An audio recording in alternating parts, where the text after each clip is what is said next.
Well, good morning, everyone, and thank you so much for tuning on in to the Valley News Now desk. You can see on our Coronado Skycam, traffic is moving as we head into the second half of this 7 o'clock hour, and we got a pretty beautiful day on this Friday. Again, thank you so much for joining us here on Valley News Now. My name is Alex Larson. So again, yeah, we finally made it to Friday and we got a great weekend ahead of us. I'm going to share my screen with you here and we're going to pull up our website quick here and show you a little bit of what we got going on coming through this weekend, okay? All right, here we go. I'm going to share this with you here. We're hopping on over to the Valley News Live website here. I'm going to click on our weather tab, head on down. Fargo, we're looking at 42 degrees right now, and we're going to hop into 65. Looks like that's going to happen around that 2 o'clock hour. And we have our weather headline here. Check this out. Saturday, high of 66.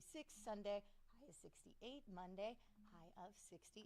So we're staying pretty good through the holiday weekend. Now we're going to move on to some news over here. So we have a big story happening this morning. A Grand Forks teen seriously hurt after a motorcycle pickup crash in Grand Forks last night. So Grand Forks police, they say this happened just after 6 p.m. at the intersection of 32nd Avenue South and South 31st Street. Police say the motorcycle, driven by 18-year-old Jordan Anderson, hit a pickup as it was making a left turn. Motorcycle got lodged underneath the truck, and both vehicles quickly became fully engulfed in flames. Anderson is suffering serious injuries and was taken for treatment. Driver of that pickup is okay. Crash is under investigation by Grand Forks police. And residents of a home in Moorhead have been displaced following a fire yesterday. Moorhead Fire Department responding to the fire in the 300 block of 14th Street North. That was around 3:45 p.m. I'll pull up this video for you. When the firefighters got there, they noticed a heavy amount of smoke and visible flames coming from a second-story window. Crews quickly put that blaze out entirely, contained it to a single upstairs bedroom as well. Fires caused the residents of that home to be displaced. American Red Cross has also been contacted to help these residents out. Cause of the fire, as well as the estimated damage, that is unknown at this time, as well as under investigation. And a man who was the subject of a narcotics investigation by the Grand Forks Narcotics Task Force has been arrested in possession of 7 different forms of drugs, 2 firearms, and a pretty big amount of cash. That's according to court documents. I'll pull up his mugshot for you here. Authorities pulled over 43-year-old Stephen Lang on I-29 near the Thompson exit and found fentanyl, meth, and $4,000 in cash. The subsequent search in Grand Forks found 5 more types of drugs, 2 firearms, an additional 10 grand, digital scales, and designer baggies. Court documents say Lang faces charges, including possession with intent to deliver for the fentanyl and marijuana. And one man's been found guilty after an assault in downtown Fargo. If you're familiar with this happened at 2 a.m. on Saturday, April 6th, on the sidewalk to the east of Sports Bar. 48-year-old John Hernandez of Moorhead was found guilty by a jury, and he's just one of 6 people arrested in total. The victim sustained serious injuries to his face. And we're learning more on that deadly incident in rural Chaffee, North Dakota. Cass County Sheriff's Office is identifying the victim as 68-year-old Andrew Grant of Fargo. Deputies say Grant was found dead after being pinned under a vehicle that he was working on, and the support devices failed. And we're continuing to follow new developments in the case of a former Minnesota senator charged with attempted coercion of a minor.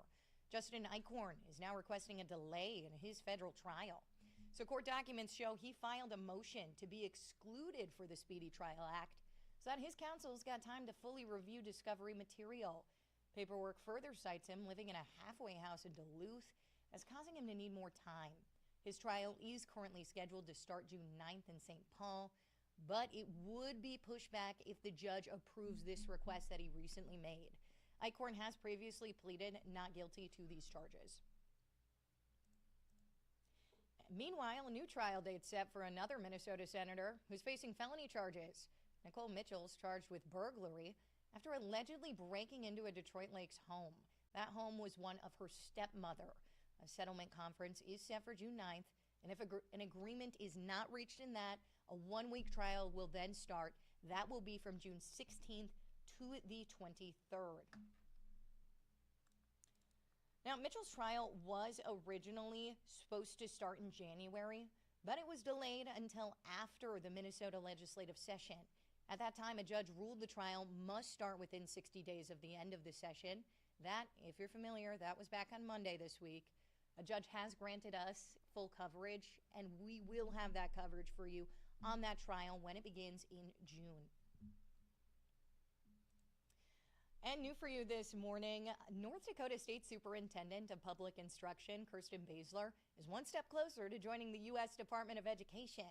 So her nomination to be the next Assistant Secretary of Elementary and Secondary Education, that is going to advance to the full Senate after members of the Senate Health, Education, Labor, and Pension Committee voted 12 to 11 yesterday to approve her nomination. So, what's happening next? According to the department, Baszler does plan to resign as state superintendent upon her full Senate confirmation. Governor Kelly Armstrong would then appoint Baszler's successor, who will serve through the 2026 election. Baszler, a native of Flasher, was first elected state superintendent back in 2012 and has won re-election to that position 3 times, most recently defeating Jason Heitkamp back in 2024. And Governor Kelly Armstrong is calling his veto targeting a single line of a budget bill a mistake. So a veto letter was published Monday with Armstrong striking $150,000 for a liaison addressing homelessness in tribal communities. The line item veto instead canceled that entire section, and it included $35 million for housing needs. Bill was sent to the Secretary of State and did not include Section 7, which removed the funding from the state's budget. Armstrong says he can call the legislature back to correct that funding issue, but we don't really know right now if that will happen or when or how much this is going to actually cost taxpayers. And last night in Bonanzaville, veterans and their families coming together ahead of Memorial Day. So it was the 20th annual Veterans Memorial celebration at Bonanzaville. I'm going to give you a little bit of a sneak peek here. And it was nothing short of a celebration. Food, music, and people coming together. U.S. Air Force Sergeant and Afghanistan war veteran Mark J. Lindquist, you may have just seen him there. He was the guest speaker. He says while the holiday has the word memorial in it, it should not be a somber occasion. And also, if you're familiar with Lindquist's mission, he's actually headed back to Poland on Saturday to continue helping those in need during the Ukrainian war. We've got much more information about that for you over on our website, valleynewslive.com. And the community coming together last night as well to support a Fargo-Moorhead teen who's facing a battle with cancer. So Greta Fish, she's 19 years old, was recently diagnosed with stage 2 Hodgkin's lymphoma. After a trip to the walk-in clinic, showed a huge tumor around her heart the size of a grapefruit. A benefit was held last night at the Moorhead Youth Hockey Arena, where hundreds of people came to show their support. And we're going to hear from Greta right now, okay? It just makes you feel very, loved and just like you matter to people, even if you don't know them, friends of a friend's, family, everybody just gets together and makes you feel important and like you can get through anything. So if you did not have the chance to make it out, you can still help out. You can head on over to our website. We've got the link to Greta's Lend a Hand Up. That's over on our website again, valleynewslive.com. All you got to do is click on this story.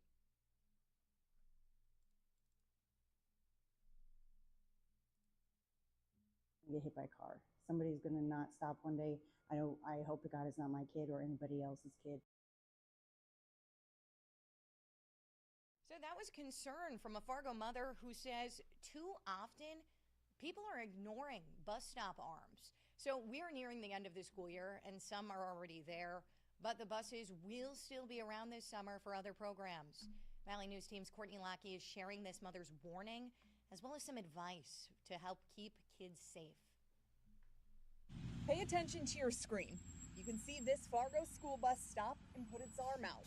But the driver coming from the other direction doesn't seem to notice or slow down. It's happening at least once or twice a week now. Abby Hoy is the worried mom who took that video.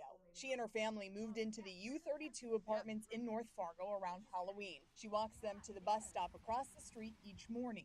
Somebody's going to get hit by a car. Somebody's going to not stop one day.